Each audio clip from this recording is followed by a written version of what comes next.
오늘은 시편 9편입니다. 공의로우신 재판장 하나님이십니다. 요절이 4절입니다. 4절을 읽고 우리 한 절 한 절 이렇게 나누도록 하겠습니다. 4절 시작. 주께서 나의 의와 송사를 변호하셨으며 보좌에 앉으사 의롭게 심판하셨나이다.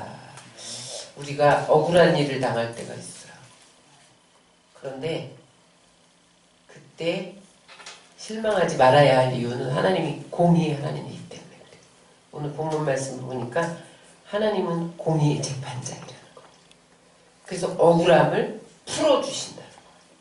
사람이 나를 억울케 해도 하나님이 풀어주시기 때문에 우리는 실망할 필요가 없다는 거예요. 오늘 본문은 골리앗을 물리친 후에 다윗이 쓴 시입니다. 전쟁에서 승리한 후에 쓴 시인데 그 전쟁의 승리가 공의의 승리였다는 거예요. 왜냐하면 블레셋 골리앗이 하나님을 믿지 않고 그 다음에 하나님의 이름을 모독하고 그런 것에 대한 하나님의 심판이었다는 거예요. 그래서 여러분 다윗이 오늘 고백하는 건 뭐냐면 전쟁에 나가서 내가 싸운 것은 네가 미워서 죽인 것이 아니라 하나님이 나를 통해서 너를 심판하기 때문에 내가 전쟁에 나가서 물맷돌로 골리앗을 때려 눕혔다는 거야. 내가 너 싫어서 죽인 거 아니야. 너의 나라가 하나님 믿지 않고 하나님의 이름을 모독하고 그러기 때문에 하나님이 나를 통해서 너를 심판하셨다. 그렇게 해석하고 있어요. 이걸 전쟁 신학이라고 합니다. 여러분 전쟁은요 하나님의 심판일 수 있어요.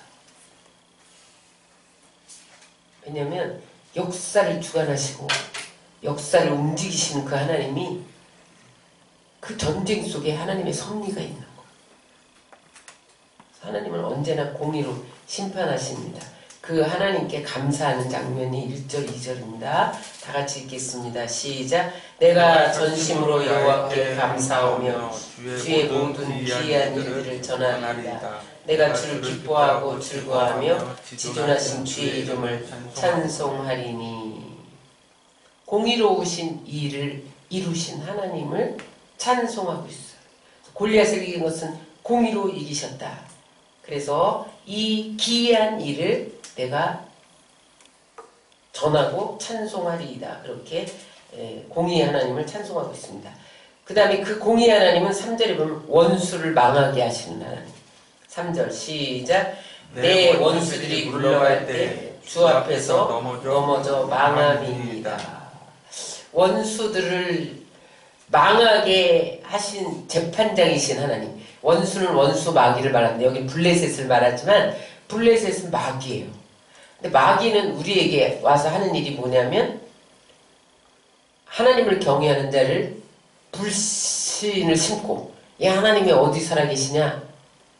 하나님이 살아계신데 너를 망하게 하느냐? 너를 아프게 하느냐? 너를 힘들게 하느냐? 이렇게 불신을 심는 건 마귀가 하는 소리예요. 그 다음에 싸우게 만들어요. 싸우게 만들어요. 그 다음에 속이고 죽이고 도둑질하는 게 원수가 하는 일입니다. 블레셋이 이스라엘을 쳐들어왔는데 이스라엘에게 너희 하나님이 어디 살아계시냐 나와봐. 우리가 하나님보다 더 세다. 이러고 나왔거든요. 그리고 싸우자 이러고 나왔잖아요. 그리고 속이고 저들을 멸망시키려고 전쟁을 일으켰어요. 원수 마귀는 끊임없이 우리에게 불신을 심고 두려움을 심고 하나님을 모독하고 그렇게 합니다. 그런데 우리가 하나님을 의지하면 그때 하나님이 원수를 망하게 하신다는 거예요. 마귀는 반드시 패배하게 돼 있다는 거예요. 따라서 우리는 승리하게 돼 있습니다. 우리는 승리하게 돼 있어요. 왜냐하면 하나님이 예수님이 이기셨기 때문에 우리는 예수님을 닮아가는 자고 예수님이 제자잖아요. 그 원수를 망하게 하시는 하나님은 우리를 변호하시는 하나님이래요. 4절 다 같이 읽겠습니다. 주께서 나의 의와 송사를 변호하셨으며 보좌에 앉으사 의롭게 심판하셨나이다. 주님은 변호사도 되고 재판장도 되세요. 하나님이요 그렇게 오늘 다윗도 의로운 재판장이시고 의와 송사를 변호하시고 변호사도 돼. 우리가 억울한 일 당하면요 또 변호해 주셔. 그 다음에 또 우리가 억울한 일 당하면 공의를 따라서 심판하세요. 그러면 여러분 우리에게 의로운 재판장이신 그 기준은 언제나 의예요. 도덕성이에요. 내가 하나님께 바로 가면요 하나님이 우리를 변호해 주시고 우리를 판결해 주신 것을 믿으시기 바랍니다. 오늘 다윗 편을 하나님이 들어주신 것은 다윗이 의로웠기 때문이에요. 물론 무조건 주신 것이 아니라 하나님은 의로운 자의 편입니다. 그러므로 여러분 공의의 하나님을 의지하고 그렇게 살면 하나님이 공의로 심판해 주십니다. 5절 6절에 보면 이방 나라를 멸하시는 하나님에 대해서 기록하고 있습니다. 다 같이 읽겠습니다. 시작. 이방 나라를 책망하시고 악인을 멸하시며 그들의 이름을 영원히 지우셨나이다. 원수가 끊어져 영원히 멸망하여 싸우니 주께서 무너진 성읍을 기억할 수 없나이다. 이방 나라를 왜 하나님이 멸하시냐면 이방 나라는 하나님을 믿지 않고 하나님의 이름을 모독하고 대적하고 그러기 때문에 무너뜨린다는 거예요. 하나님이 멸망하신다는 거예요. 그래서 공의로운 재판장은 끝내는 이방 나라에게 기회를 주지만 믿을 기회를 주지만 나중에는 멸하시는 아주 그 이름을 영원히 지워버리시는 그런 공의하는 죄는 반드시 심판하시는 하나님.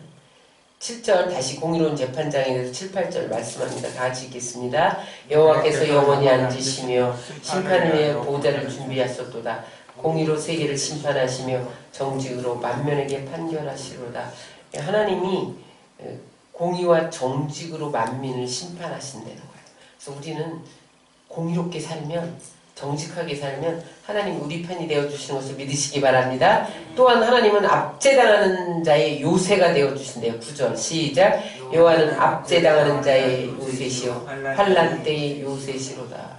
여러분 이 세계는 양육 강식의 세계예요. 그래서 강한 자가 약한 자를 지배하게 돼 있어요. 여러분 미국이 왜 저렇게 큰 소리를 땅땅 쳐요? 강대국이기 때문에 그래요. 약소국들이 거기 눈치 안 보면 못 살거든요. 망하거든요. 그러니까 그 강대국이 약소국을 억압하죠. 가진 자는 없는 자를 압제하죠. 오늘 블레셋은 자기네가 강대국이라고 이스라엘을 압제했단 말이에요. 그런데 하나님은 압제당하는 자의 요새가 되어주신다. 막아주신다는 거예요. 어떻게? 전쟁을 통해서 재난을 통해서 압제당하는 자의 굴레를 벗어나게 하시고 하나님 갚아주신다는 거예요. 그래서 여러분 독재자나 폭력자는 오래가지 못합니다. 북한은요 결코 오래가지 못해요. 지금 70년인데 북한이 저렇게 유지하고 있는 게 계속해서 저 북한에 압제당하는 백성들이 있잖아요. 그 권력에. 하나님이 오래가지는 못하게 합니다. 그래서 우리는 그냥 평화로 통일되기를 원하는데 그 압제한 사람은 심판을 당하게 돼 있어요. 어느 모습으로 전쟁을 통해서든지 재난을 통해서든지 심판을 해요. 그리고 그 압제 당하는 자는 하나님이 막아주시고 요새가 되어주시고 보호가 되어주신다는 거예요. 그런데 여러분 하나님이 무조건 권세자들을 심판하는 건 아니에요. 부자들을 심판하는 건 아니에요. 아브라함도 부자였고 이삭도 부자였고 야곱도 부자였어요. 하나님은 무조건 가난한 자의 편이 아니에요. 하나님은 공의로 재판하는 하나님이기 때문에 중심을 보시고 재판하세요. 가난한 자도 공의를 행하지 않으면요 심판하시고요. 부자라도 공의를 행하면 심판하지 않습니다. 하나님은 공의 하나님. 그래서 주의 이름을 아는 자는 주를 의지해. 공의의 하나님을 아는 자는 주를 의지한다는 거예요. 10절 다 같이 시작. 여호와여 주의 이름을 아는 자는 주를 의지하오니 이는 주를 찾는 자를 버리지 아니하십니다. 너희는 시온에 계신 여호와를 찬송하며 그 행사를 백성 중에 선포할지어다. 그래서 이 공의의 하나님을 아는 자는 억울해도 하나님을 의지하고, 압제를 당해도 하나님을 의지하고, 그래서 공의롭게 살아갈 수 있다는 거예요. 그런 사람을 하나님은 주를 의지하는 자를 저버리지 아니하신다. 그래서 여러분, 하나님이 우리에게 옛날에 우리나라에도 있었죠. 억울하면 신문고를 울리는 거예요. 신문고. 근데 그게 뭔지 아세요? 기도예요. 기도. 하나님 앞에 나와서 신문고를 울리면 하나님이 압제하는 자를 자유케 하시는 것을 믿으시기 바랍니다. 그 다음에 가난한 자의 부르짖음도 기억하시는 하나님. 12절 시작. 피 흘림을 신문하시는 이가 그를 기억하시며 가난한 자의 부르짖음을 잊지 아니하시도다. 이 약자가 가지고 있는 최고의 무기는 부르짖어 기도. 하나님이야, 내가 억울합니다. 하나님 그 억울함의 하소연을 다 들으신다. 응? 그래서 여러분, 우리가 억울하고 여러 가지 약함이 있을 때, 그 약함이 있을 때 마음에 오는 그 힘든 것이 있어요. 그럴 때 여러분 부르짖어 기도하면 하나님이 그 하소연을 부르짖는 자의 부르짖음을 잊지 않으실 줄 믿습니다.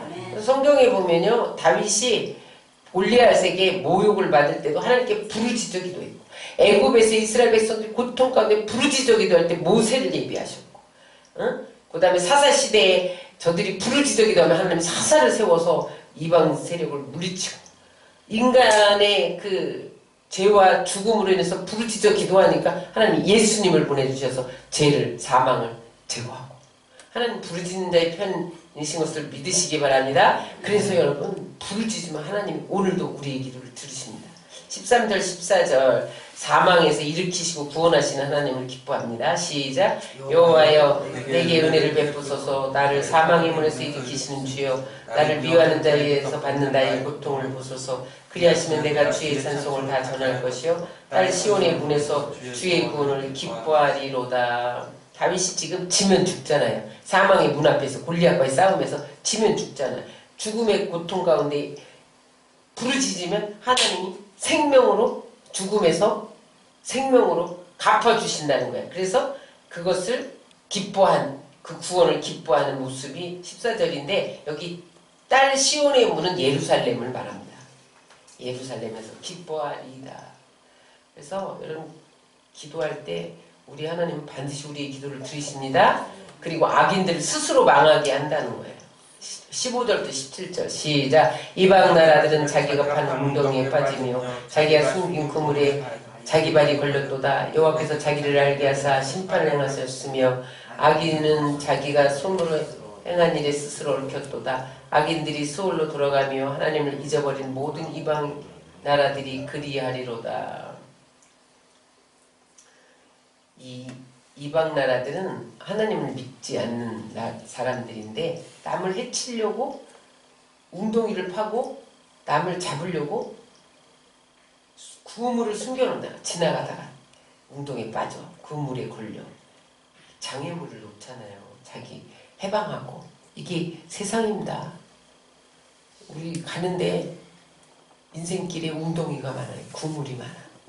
근데 하나님이, 내가 하나님을 의지하면 어떻게 하냐면, 저그들이 파놓은 웅덩이 스스로 빠져서 멸망하게 하고, 저그들이 남 걸리도록 쳐놓은 그물에 자기들이 거기 빠지게 한다는 거예요. 그래서 우리가 할 일은 뭐냐?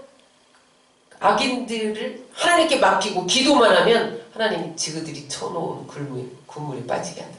그 이야기가 여러분 어디에 나와요? 에스더에 나와요.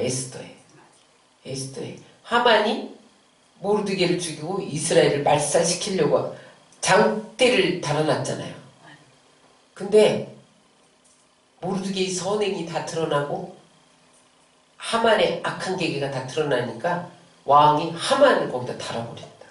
자기가 남을 달려고 준비한 장대에 자기가 달리자. 이게 여러분 세상에 공의의 하나님 살아계세요. 그래서 지나치게 억울해할 필요도 없고 속상해할 필요도 없습니다. 하나님 공의로 심판하시기 때문에. 그 다음에 가난한 자를 실망시키지 않으시는 하나님 18절입니다. 궁핍한 자가 항상 잊어버림을 당하지 아니하며 가난한 자들이 영원히 실망하지 아니하리로다. 이건 무슨 말이냐면 믿는 자도 궁핍할 때가 있어요. 믿지 않는 자도 번성할 때가 있어요. 근데 하나님은 왜 그것을 허락하냐? 가난을 통해서 훈련하신다는 거예요. 그래서 하나님을 가까이 가도록. 그래서 나중에 때가 되면 하나님이 부함으로 채워주신다는 거죠. 하나님은 우리가 잠깐 이 세상 삶은 잠시죠. 그래서 부할 때도 있고 궁핍할 때도 있으나 하나님이 그때는 훈련의 기간으로 삼으시고 또 부하게 하시고. 그래서 사도 바울이 내가 가난과 부함의 일체의 비결을 배웠노라 그랬잖아요. 여러분, 그래서 가난할 때도 실망하지 마시고 하나님 훈련 코스로 알고 하나님의 법 들이시기 바랍니다. 다 같이 이제 마지막으로 19절 20절 만민이 하나님 믿기를 원하는 다윗의 이야기입니다. 19절 20절 시작. 여호와여 일어나사 인생으로 승리를 얻지 못하게 하시며 이방 나라들이 주 앞에서 심판을 받게 하소서. 여호와여 그들을 두렵게 하시며 이방 나라들이 자기 인생뿐인 줄 알게 하소서. 하나님 없이 사는 인생들이 승리를 얻지 못하게 하시고, 그래서 그들이 인생뿐임을 알게 해달라. 그들도 하나님을 믿고 살게 해달라고 기도를 합니다. 마무리하면 하나님은 공의의 하나님, 믿음을 따라서 성결을 따라서 심판하시고 부와 권세에 치우치지 않고 공의로 심판하시는 하나님. 억울한 일을 당할 때 공의의 하나님을 믿고 부르짖어 기도하면 하나님이 요새가 되어주시고 방패가 되어주시고 악의를 멸하시는 그런 하나님의 것을 믿으시기 바랍니다.